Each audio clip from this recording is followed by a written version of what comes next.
Para onde nos voltamos hoje em dia, as notícias são as piores. Notícias de escândalos, notícias de dor, de misérias humanas. Temos a impressão, nestes dias humanos, nestes tempos terrestres, que a criatura é movida estranhamente a sangue, a vergonha, a corrupção, às notícias de morte. Temos uma sensação estranha de que a engrenagem do psiquismo humano aprendeu a se nutrir de corrupção. São policiais mancomunados com o crime, são autoridades jungidas à corrupção. Criaturas que vendem a própria consciência a troco de algumas cédulas ricas em suas contas bancárias. Para onde nos voltamos, temos encontrado essa figura da tragédia pelos caminhos humanos. Perguntamos-nos se é isso mesmo que esperamos encontrar no planeta. Chegam-nos as notícias televisivas dos telejornais, dos jornais, as notícias radiofônicas de acidentes nas estradas, de balas perdidas, estupros, contaminação dos mananciais, contaminação dos mares por navios que derramaram substâncias. E para tudo haverá inquéritos intermináveis. Parece que nos acostumamos a essa sombra que se abate sobre a terra. Ninguém responde por nada. As criaturas fazem questão de alcançar os altos cargos, principalmente os cargos públicos. Há brigas, há guerras, há competições para que alguém seja diretor dali, comandante acolá, dirigente mais adiante. Porém, quando surgem os problemas, ninguém sabe, ninguém viu. As pessoas só veem os salários, nunca assumem responsabilidades. Para onde nos voltamos, as notícias são essas. Os desfalques, as falcatruas, o roubo, a conivência, até de autoridades. Até quando nos alimentaremos disso? São essas notícias que têm vendido jornais e revistas. O escândalo é que tem mantido as verbas das grandes emissoras. Temos a impressão que nada de bom acontece no mundo. Os desastres ocorridos no Japão, na China, na Índia entram em nossa casa como se tivessem acontecido na nossa rua. As mortes, os crimes, acontecidos em qualquer parte do Oriente, nos aturdem como se fossem fatos da nossa praça, do bairro onde moramos. É justo isso? É lógico que essas coisas aconteçam? Em nome da informação, periodistas, jornalistas, em nome de que interesses nós não sabemos, explicam para a coletividade como é que se produz a droga, onde é que se acha a droga, como é que a polícia descobriu, o que deveria ser segredo de trabalho, segredo profissional. Desse modo, vamos vendo que as tragédias ocorridas nas cidades grandes também estão nas cidades menores. Em qualquer recanto do nosso país, as mesmas tragédias das megalópolis, dos grandes centros urbanos. É preciso que façamos uma pausa para analisar o que estamos consumindo sem nenhuma reflexão.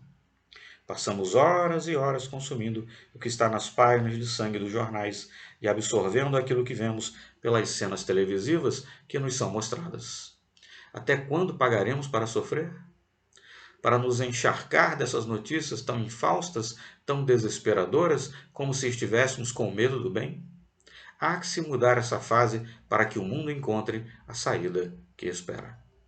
Se sairmos desse carreiro de tragédias ao qual nos acostumamos pouco a pouco, se deixarmos um pouco de ouvir e de assimilar as ideias de assaltos, de sequestros, de homicídios, começaremos a ter olhos para o lado bom das coisas. Não significa que tenhamos que ser pessoas ingênuas e que acreditemos que em nossa sociedade essas coisas não ocorram. Sabemos que elas ocorrem, no entanto, se olharmos em outra visão, se olharmos com outra visão. Se tivermos um pouco mais de boa vontade para com o bem, passaremos a ver em nossa comunidade quantas são as famílias que adotam crianças órfãos e que não merecem nenhum destaque nas mídias. Quantas são as instituições que acolhem velhinhos, pobres ou não, e que os atendem com carinho, que lhes dão um novo lar. Muitas vezes, velhinhos cujos filhos os abandonaram, nem sempre filhos pobres, filhos que se envergonham deles. Se olharmos um pouco mais, encontraremos a criação de escolas patrocinadas por gente simples do interior, que se reuniu e que resolveu alfabetizar. Lavradores, donas de casa, adultos, encontraremos pessoas ligadas à música que criaram orquestras de grande qualidade com meninos que estavam esmolando nas ruas, com meninas que estavam se prostituindo nos sinais de trânsito, nas estradas e que hoje estão ganhando a vida graças à arte da sua musicalidade. Se prestarmos atenção no bem, veremos jovens que saíram dos guetos, das favelas, que acreditaram que podiam, que receberam apoio de algum mecenas. São bailarinos, cantores, artífices, os mais variados, espalhados pelo Brasil e por tantos lugares do mundo. Porque o bem age sempre.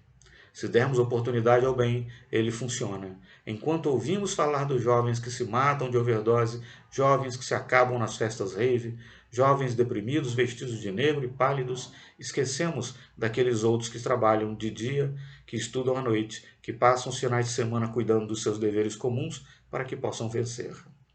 Não merecem uma linha no jornal. Contudo, se um jovem cheira cola, merece meia página. Se assalta, se arrebenta as caixas dos bancos, merece respaldo do noticiário. Que mundo é que estamos querendo? Que paz estamos buscando? Se o bem não tem merecido comentário, se o bem não tem se tornado notícia? Apenas o mal. Para as mentalidades frágeis, é mais vantajoso fazer o mal. Não se fala de um notável professor que tem uma técnica excelente de alfabetizar seus alunos ou de retirá-los da ignorância. Não se fala de um médico da nossa cidade que descobriu uma terapia nova para velhos males da saúde. Quando nos reunimos, nós que nos dizemos religiosos, é para comentar o mal. Raramente comentamos o bem. As curas que Deus tem feito recair sobre seus filhos pelas mãos de médicos abnegados, pelas mãos de espíritos queridos que nos inspiram, que nos tratam com essas energias formidáveis do mundo superior. Nada disso merece notícia, porque as pessoas nem acreditam em Deus, nem acreditam nos seres espirituais, nem acreditam nessas coisas. É importante não termos medo do bem. Onde estivermos, falemos o bem. Como vamos falar do bem? Falemos dos nossos filhos, as notas que alcançaram, os estudos deles, seus estudos de violão, piano, canto, se estão ajudando na obra da instituição como voluntários ou trabalhando no escotismo. Vamos falar das coisas boas. Não importa que as pessoas digam que só falamos dos nossos filhos, se eles são da luz, se eles são do bem. Vamos falar do que convém à sã doutrina, propôs o apóstolo Paulo. Não tenhamos medo do bem, porque será graças ao bem que alcançaremos esse caminho, essa verdade e essa vida que Jesus Cristo representa para nós.